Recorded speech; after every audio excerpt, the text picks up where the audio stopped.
બાલાસિનોર શહેરમાં બિસ્મિલ્લા સોસાયટીના સ્થાનિક રહીશો મોરચો લઈ મામલતદાર કચેરીએ પહોંચ્યા।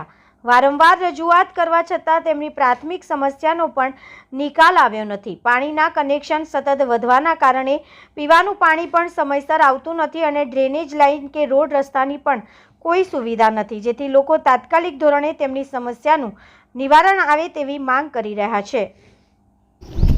આજ રોજ બાલાસિનોર બિસ્મિલ્લા સોસાયટીની મહિલાઓ આવી છે જેમને પાણીની સમસ્યા છે, તો આવો આપણે એમને પૂછીએ કે શું પ્રોબ્લેમ છે।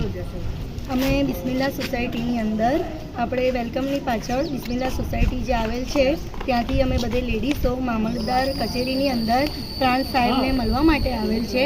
એનું કારણ મેન કે છેલ્લા 6 મહિનાથી અમારી સોસાયટીની અંદર બીજા નવા કનેક્શનો વધવાના કારણે અમારી સોસાયટીની અંદર એક ટીપું પણ પાણી આવતું નથી, જેના કારણે અને બધી નવી પાઇપલાઇનો જે 4ની આપેલી છે એના કારણે અમારી સોસાયટીની અંદર હવે છેલ્લા 6 મહિનાથી પાણીની સમસ્યા વધી ગઈ છે।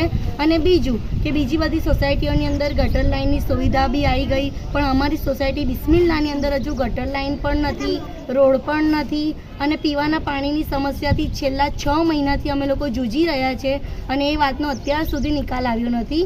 એના પહેલાં અમે 21/1/2024ના રોજ પ્રાંત કલેક્ટરને પણ મૌખિક અરજી આપેલ હતી કે ભાઈ તમે આ વાતનો સાહેબ કંઈ કશો નિકાલ લાવો, પણ આ વાતનો નિકાલ હજુ સુધી નથી આવેલો।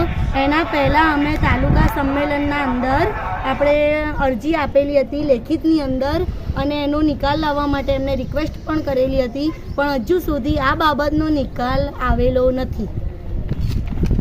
આપણે સાંભળ્યા બિસ્મિલ્લા સોસાયટીની બહેનોને